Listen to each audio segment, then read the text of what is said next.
Mesdames, Mesdemoiselles et Messieurs, merci de suivre la télévision en Nasr 24 et bienvenue au compte de ce journal. Dans le cadre de notre rubrique invité du journal, nous recevons un invité en la personne du docteur Aman Bodou Mamadou, qui est fils d'artisan, homme politique, ancien ministre de l'Environnement et de la Pêche et actuel président, directeur général de la société Agri-Tchad. Docteur, bonsoir et merci d'avoir accepté notre invitation. Avant de revenir à vous, nous allons développer les principales nouvelles du jour.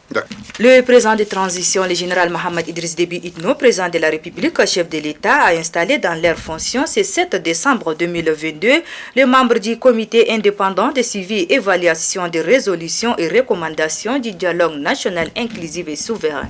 Suivez le reportage de nos confrères de la présidence de la République. Mis à part le comité international de suivi de l'accord de Doha, dont la création et la composition dépendent des partenaires, le Tchad, par cette cérémonie, clôt la mise en place de tous les organes de pilotage, de contrôle et de suivi-évaluation des résolutions et recommandations du dialogue national inclusif et souverain. Ils sont 11 personnes, 4 membres du bureau et 7 experts à composer ces cadres indépendants officiellement investis par le président de transition, dont les premiers mots ont été ceux de vives félicitations et des souhaits de franche réussite de la mission. Une mission à la fois exaltante et patriotique, fait savoir le chef de l'État, général Mohamed Idriss Déby Itno. Étant l'interface entre le haut comité de pilotage, le comité international de suivi et évaluation de l'accord de Doha et le mécanisme de démobilisation, désarmement et réinsertion, le cadre indépendant de suivi et évaluation est appelé à jouer un rôle vertical et horizontal en ce qui concerne le suivi et évaluation du niveau de la mise en œuvre des différentes actions. Suivre et évaluer l'exécution des cahiers des charges en toute indépendance. Collecter et traiter les informations sur le processus de la réalisation, produire les indicateurs et les statistiques fiables de l'évolution de la réalisation, interpeller les parties prenantes dans la mise en œuvre et produire le rapport et synthèse périodique sur l'état de progression de la réalisation sont parmi les attributions premières qui constituent l'essence de la mission du cadre indépendant de suivi et évaluation. Dans la pratique, le cadre indépendant devra scruter la mise en œuvre des actions prioritaires découlant du cahier des charges. À la délicatesse de l'exercice s'ajoute une autre contrainte de taille, le facteur temps. Pour ce faire, le chef de l'État prescrit célérité et esprit de complémentarité empreint de cordialité. Des orientations sont toutes claires pour Dr Galingote Ngata. Nous remercions le chef de l'État pour cette vigilance à créer des structures qui peuvent aider à assumer les directives et les recommandations du dialogue national. Immédiatement, les membres du comité vont se mettre au travail et il mettra son programme d'action en marche en responsabilisant chaque membre dans les domaines qui lui seront affectés. Fort des prescriptions données par le chef de l'État, Dr Galingote Ngata, président du cadre indépendant de suivi et évaluation, promet faire de son mieux pour que le comité ne souffre d'aucun moyen nécessaire à la réalisation de sa mission. Toujours à la présidence de la République, le président de transition, le général Mohamed Idriss Déby Itno, a réussi en audience ce 6 décembre 2022. Le secrétaire général de l'autorité du bassin du Niger, M. Abderrahim Brahim Hamid, ce dernier est venu faire le point sur le fonctionnement de son institution et chef de l'État. Je vous invite à suivre un extrait de ce propos au micro de nos confrères de la présidence. Je lui ai rendu compte de l'activité de l'autorité du bassin du Niger. Et surtout que nous avons entamé beaucoup de réformes et que demain et après-demain, il y aura un conseil des ministres qui sera tenu à N'Djamena pour adopter l'ensemble de ces changements qui interviennent au niveau de la BEN. Et aussi, en même temps, nous avons demandé au chef de l'État le soutien de l'ensemble des autorités concernant le projet que l'ABN réalise au niveau de Mayokibi et qui est en même temps un don. Et c'est un projet multiforme qui intervient vraiment dans beaucoup de domaines, le groupement féminin, les agriculteurs, les éleveurs, en construisant même des petits marchés et aussi en réhabilitant les terres dégradées, en créant des mares pour l'abréviation des animaux et aussi des mares pour développer la pisciculture et créer un ensemble des activités à revenus rapides dans la zone. Cadre lançant officiellement la semaine de l'allaitement maternel, le maire deuxième adjoint de la commune du 7e arrondissement, Baïgar Baïtolde, GD1, a exhorté les mères d'allaiter exclusivement leurs bébés pendant 6 mois. Un extrait de ses propos au micro de notre reporter Oumar Mohamed Ida. Je me réjouis d'être ici avec vous aujourd'hui pour procéder au lancement officiel de la semaine dédiée à la promotion de la pratique de l'allaitement maternel exclusif dont le thème est « Allaitons exclusivement jusqu'à 6 mois sans donner une goutte d'eau pour donner un bon départ à nos enfants ».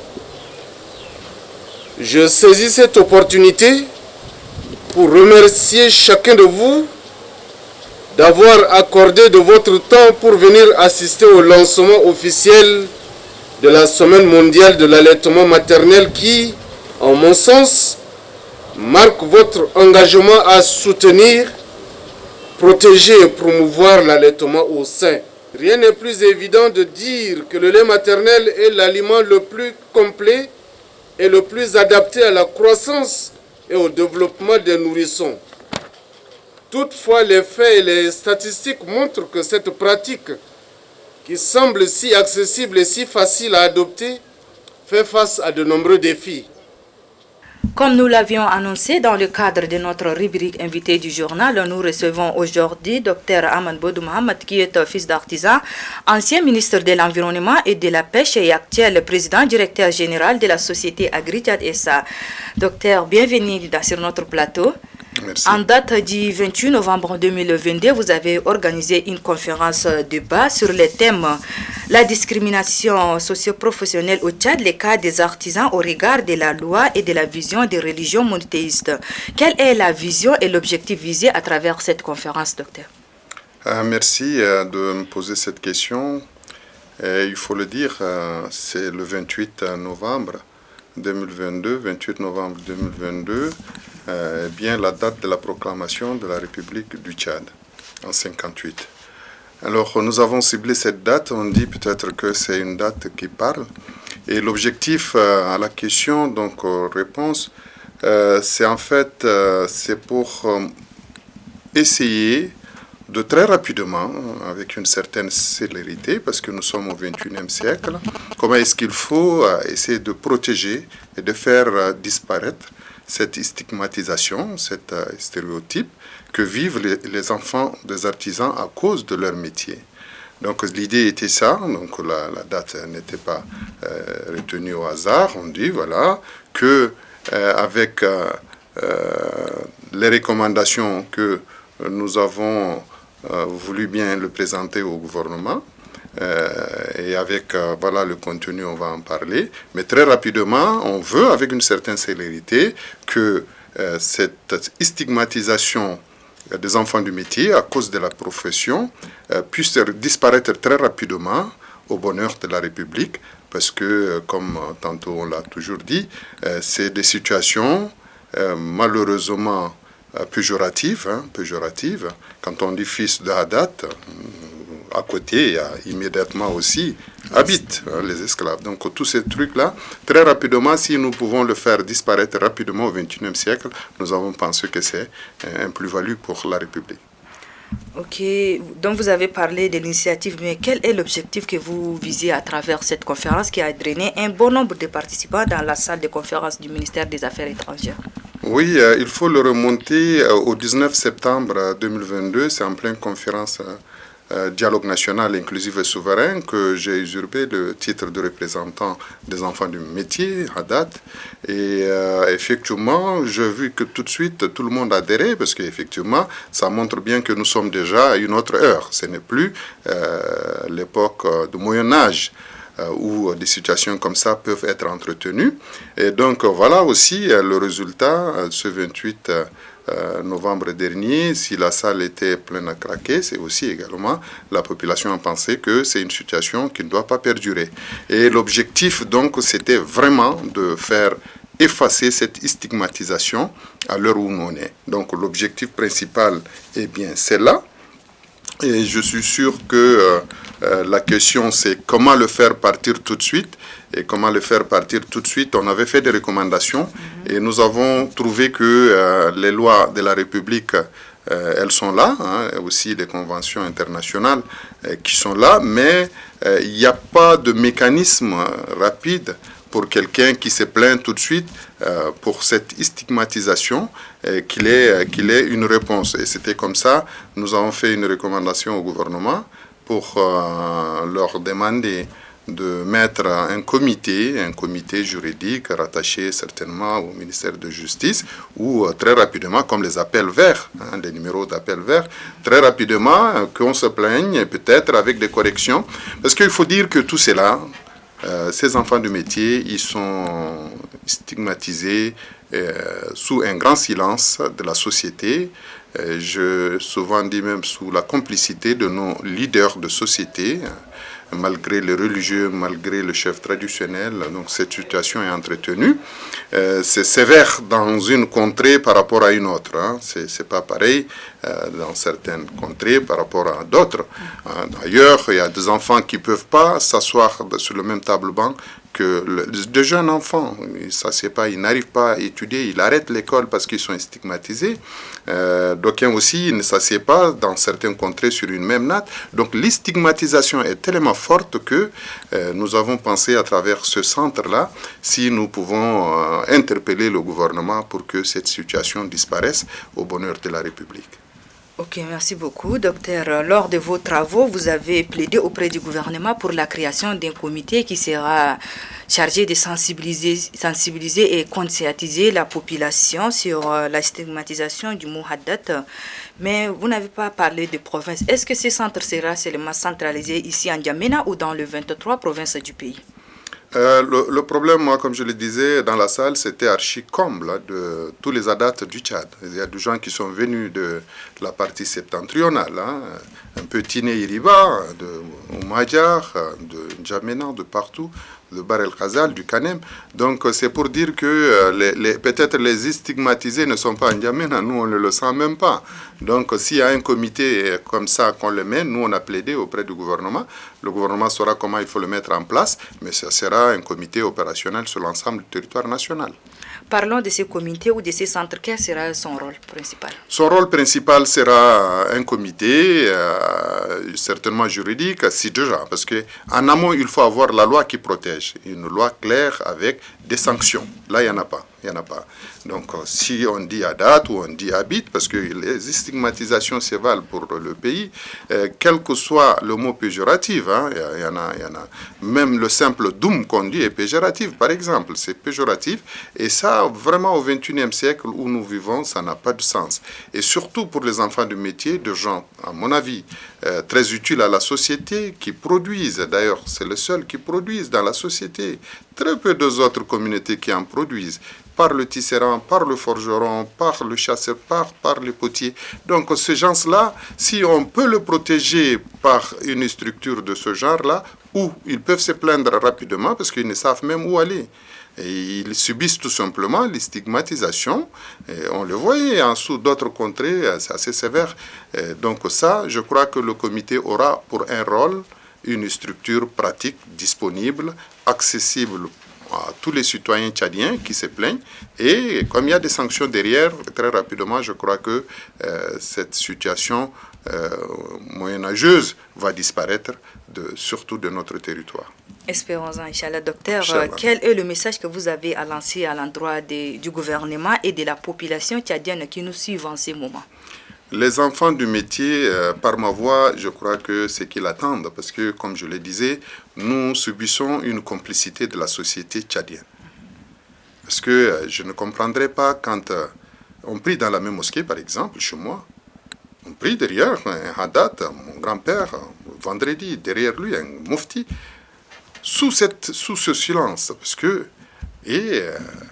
quelque part, l'imam lui-même, il ne le dénonce pas.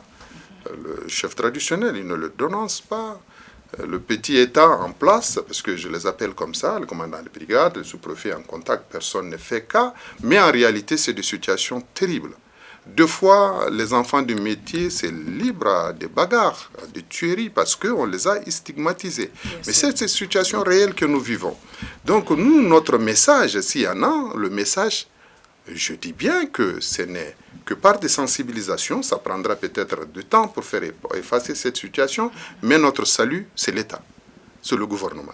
Nous demandons au gouvernement de prendre des mesures, d'adopter des lois, d'initier des lois qui protègent ces enfants du métier et que vraiment nos enfants puissent aller à l'école sans être stigmatisés et sans être deux fois chicotés, bastonnés sous les regards de l'État et des leaders d'opinion dans la journée. Moi, j'ai toujours fait l'allusion, le cas de qui s'est passé à Iriba, à Tiné, que je prône. Donc, cette situation, il n'y a que l'État. Mon appel, si on a l'appel, notre salut, c'est avec l'État, avec le gouvernement, que le gouvernement, très rapidement, prenne des résolutions, des décisions de loi qui protègent ces enfants du métier. Autre chose, c'est de dire à toute la société, à tous les Tchadiens, que nous sommes à une certaine ère et pendant cette ère, que ces choses-là, Dieu merci, ça commence à être dénoncé, que ça s'arrête. Nous sommes tous des frères, des sœurs, nous vivons dans les mêmes terroirs et que ces stigmatisations-là s'arrêtent. Nous sommes tous des semblables, c'est ce que souvent j'ai dit, il n'y aura pas à l'au-delà, surtout un paradis pour les Haddad et un paradis pour les prétendus nobles. Donc ces choses, il faut que ça s'arrête sur terre au bonheur de nos foi et également au bonheur de la République. Merci beaucoup. Votre message est presque passé. Merci, docteur, d'avoir accepté notre invitation. Merci beaucoup. Merci beaucoup. Téléspectateurs et téléspectatrices, je rappelle que nous avons reçu dans le cadre de notre rubrique invité du journal Dr Ahmed Bodou Mohamed, qui est fils d'artisan, homme politique, ancien ministre de l'Environnement et de la Pêche, président directeur de la société Agri-Tchad. On peut dire aussi vice-président du Centre culturel pour la recherche et les études africaines et arabes. Par rapport à la conférence débat qui était organisée ce 28 novembre 2022 dans la grande salle de conférence du ministère des Affaires étrangères et de l'intégration africaine sous le thème « La discrimination socio-professionnelle au Tchad, les cas des artisans au regard des lois de la République et de la vision des religions monothéistes ». Une fois de plus, docteur, merci beaucoup. Merci d'avoir accepté notre invitation. Merci beaucoup. Merci, Zénaba. Et c'est sur ces mots rassurants que nous refermons cette édition. Merci de l'avoir suivi. Au revoir et à demain. Bonne suite de programme sur la télévision en Nasr 24. Merci.